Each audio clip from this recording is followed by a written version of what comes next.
Hey, everybody. Thanks for joining us back here on the Business Bookend, and wanted to quickly jump into today's, which is Nick. He's the author of our Business Bookend this week. So without any further ado, Nick, why don't you give us a little introduction and what it is that your book has to offer? All right. Well, the name of the book is An Introvert's Guide to World Domination. And how that came about was, so I grew up being, I'm still introverted, but I was also shy and socially awkward as well. So those are three separate things.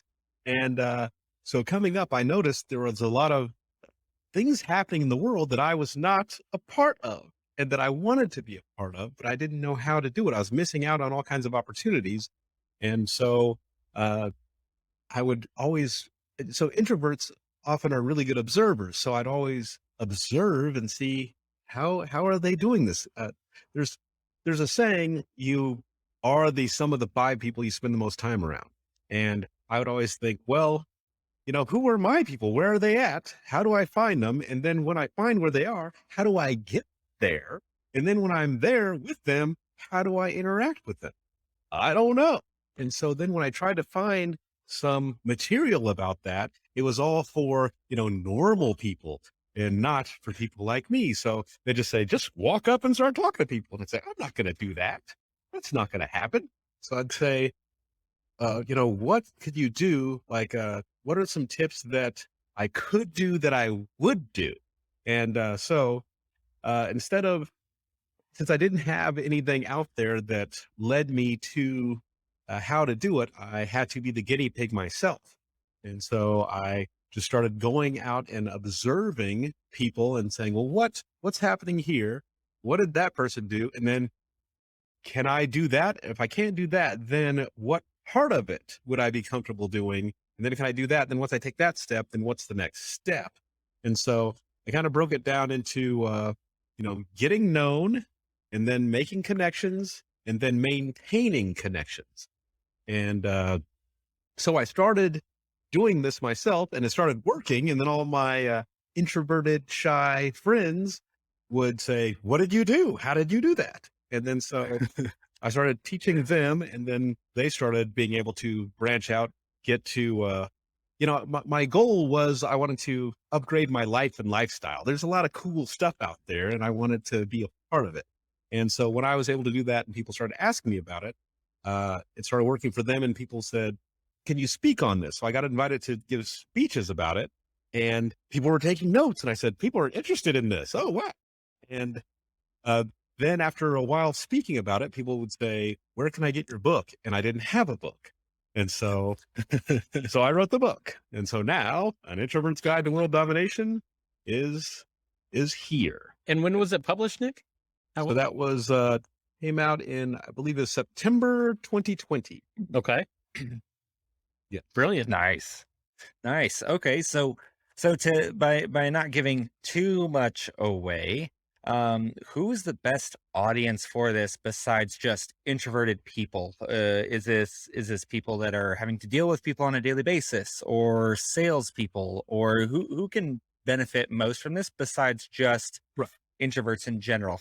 Have to be an introvert to benefit from this because I break everything down that I have simple steps that work for everyone. So for example, for real estate, I did workshops for real estate people because real estate is all about relationships. And so if you're just some person that just sends out a bunch of refrigerator magnets, like, I don't know this guy. But if there's someone who actually comes out and connects with you, then when you think about buying or selling your house, you'll say, oh, I will call my friend Nick Gumpert to help me out with my house because we're connected, not just somebody that sent the magnet. It's not a bad thing to send the magnets out because, you can hold up your kids' stuff on the fridge or whatever. But, you want that connection. So any person that either wants to build better relationships, be able to go out, have access to cool things and experiences, or if it's for business, if you want to make some relationships that will help elevate you in your field, then this book you will get a lot out of. And so for some tips, so for example, for body language is a big deal. And so one of my associates had once said, I wish I could see myself when I enter a place to see, do I look approachable? Do I look friendly? Or do I, have a, uh, a face and composure that drives people away? And so there's a couple of things I would say. You want to do the cape walk when you enter a room. And that is like, you imagine that you're wearing a cape, and, how would you walk when you're wearing a cape? You wouldn't be slouching and, dragging around. You would have a good posture. So if you have this invisible cape on, you would have a good posture as you walked, and you want that cape to drape nicely and flow with you when you walk. And so that way, and I say to myself, when I walk in a room, I say cape walk. Sometimes I say it out loud, because no one's going to know what I'm talking about. And then I walk in, and then it makes sure that you're one of those people, when you walk in, people will kind of turn and notice and say, who's that? Who's that person? Because it automatically gives you that good physiology. And once you have that, then it carries over into other things. And then another body language tip is what I call Duke or Duchess, Duke cookie face. And that is a way to sit in that, because you don't know who's looking your way if you're at an event or out in society. And so I said, you don't want to look, once again, angry or slouched over. So I'd say, how would a nobleman or noblewoman sit? So if you think of a duke, how would a duke sit? They're not the king, so they don't have the responsibilities, but they're up there, And so they're not going to be rigid and stiff, but they're going to have good posture, and it's going to be like a relaxed, good posture. So whatever you picture in your mind, a noble person would sit like, you sit like that. And then for your facial expression, I imagine walking into my best friend's house, and I'm hit with the aroma of fresh baked cookies. And I love cookies, and I know I'm going to be offered cookies soon. So I'm going to have cookies are coming. Cookies are coming is what I'm thinking. And so I'm not going to be grinning, but I'm going to have a nice, pleasant, and I'm going to have cookies soon. And if I lock eyes with someone in the room, telepathically, I'm going to say to them, cookies are coming, And so I don't know what they receive on their end. Nick, how you doing? Cookies are coming. Sorry, what? So that way I'm holding that good posture, and I'm giving that good energy out. And it's amazing how well that works. I was ordered food to go pick it up at a restaurant, and I was sitting there waiting, and I said, I can do this right now. So I was sitting there waiting for it to be done, and some woman walked up and just started talking to me. And then that happened at a concert too, and a lot of different places. So this is a huge tip. If you do that, the Duke or Duchess cookie face move and the cape walk, you will see results right away in how people interact with it. Interesting. Wow. Yeah, that's now I'm like, okay, we almost have to stop talking about it, because I don't want you to give away all, because I'm like, those 3 tips, I'm going to use them today. Yep. Like, I'm going to leave today and they're going to be used. So at this point, if you're not just encapsulated by what Nick just explained and how wonderful that is, and it basically makes you a better person. That's the best way. Everyone wants to be approachable. Everyone wants to basically show that kind of confidence. And a lot of us don't know how to do it, or, you have that goofy grin on all the time. It's like, that's not confidence. You just look insane. But you had the way that you explained how to present yourself more confidently, and not just like some boisterous confidence, but this even keeled demeanor. You're confident in where you're at, and people can take notice of that. I think that alone is worth buying the book. So anyone that's even on the fence now, just go into the comment section or go into the description below right now, click the link and buy the book, and then come back here and enjoy Nick some more. But I just wanted to take a second to be like, let's understand what we just heard and how much value was just given to us. So thank you for that, Nick. Absolutely. Can I share one more tip? Yes. I'm not going to stop you. All right. So a lot of people are horrible at maintaining their relationships. they can meet people, but then they just let them fall through the cracks. And I think that maintaining relationships is extremely important. And it's such a big skill that most people are horrible at. I would like people to get this tip out there, and get it in use as quickly as possible. And so the easiest way to maintain your relationships is what I do is quarterly. So every 3 months, I go through my contacts list. So my phone contacts list and email contacts list, whether it's business or personal, I go through all of the names and I make a list of everyone that I should have reached out to in the last 3 months, but didn't. And so I make that list, and however long that is, I have those people that I should have contacted. And then I start going down the list, and so it doesn't have to be all that day. You can, chip away at it. And what I like to do is, since texts are kind of impersonal, emails are kind of impersonal. So what I like to do is I like to get the phone out and I do a quick video to them. And I just say, so they can see me, they can hear me. It's more personal. And if I can't do the video, then I'll do like a voice message. And I just say, hey, it's been a little while. I'm checking up on you. What's the latest? What's happening with you? Here's what's happening with me. And, hopefully I can hear from you soon. And so that way, I'm not trying to pitch them anything. I'm legitimately wondering what the latest is, and I'm telling them about me. And what this does is it keeps you top of mind with them, and it keeps that relationship going, because you don't want it to be like, you meet someone and they are, say, in the admissions for Princeton University or something. And then your kid grows up, you have not talked to this person. Your kid says, I want to go to Princeton. You say, oh, call that guy. You say, hey, I know I haven't talked to you in 8 years, but can you help my kid get into Princeton? And then say, what? I haven't, who are you? What's going on? But if you would have maintained that relationship, they would already know that your kid was growing up, and they probably would have asked you, hey, is your kid thinking about coming to Princeton? That applies to all kinds of stuff. If you have been keeping up with them, you would know the latest with them. If there's something you could help them out with, you'd say, oh, I know that, Nick was looking at this house the other day. He had told me about this house. This other person said they were looking for that same thing. I can make that connection. And so you can help them out because you'll know what's happening with them. They can help you out because they'll know what's happening with you. But if you completely forget about them and you do not maintain that relationship, it's pretty much gone. So you have to quarterly, just who should I have talked to, reach out. A video or a voice message is the best way to go because it's more personal and they can get that inflection. And because if you send a text, they could read it in a angry way. What? Why is he yelling? But if they can hear your voice and it's a video they can see, it goes a long way into maintaining your relationships. There you go.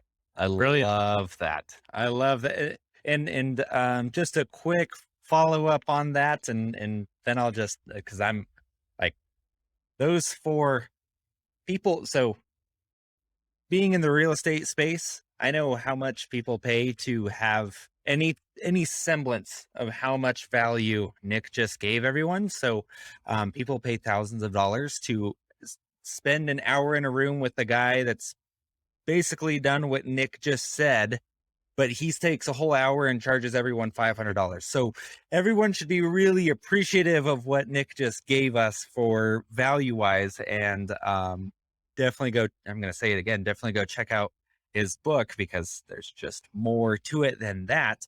But a quick follow up on that. So if you have someone that you haven't contacted for a while, say it has been that 2, 3 years, 4 years, would you recommend doing that same thing of a video email, or are you now calling people, or what? I would still say, yeah, give it a shot. Say it's been way too long, but I wanted to touch base with you. And once again, don't just send an email and try to make it more personal than that, because then they're but email's too easy for them to just gloss over. They just read it and they say, I'll just get back to that later. But if you take the time to make a video or send the voice message, then it seems like you actually care a little bit more, and then they feel more obligated to respond back like, oh, yes, time has gotten away with us and from us. And I should respond to this person that has taken time out of their schedule to reach out to me. And so, yes, even if it's been beyond the 3 months, you can still reach out, but don't take too long to do it. Yeah, love that. Yeah, I love what you just said. BombBomb, Loom, and Messenger all allow you to record things. BombBomb more for emails, which is not what Nick said. So do not go out and do BombBomb right away. If it has a video thing, I guess you could do it. I haven't done that myself. Yeah. But yeah, so if the video's there and it's easy to access through the email, I have not used that, but maybe that could. Well, there you go work. then. So Yeah. maybe use that platform. But yes, just don't type an email out.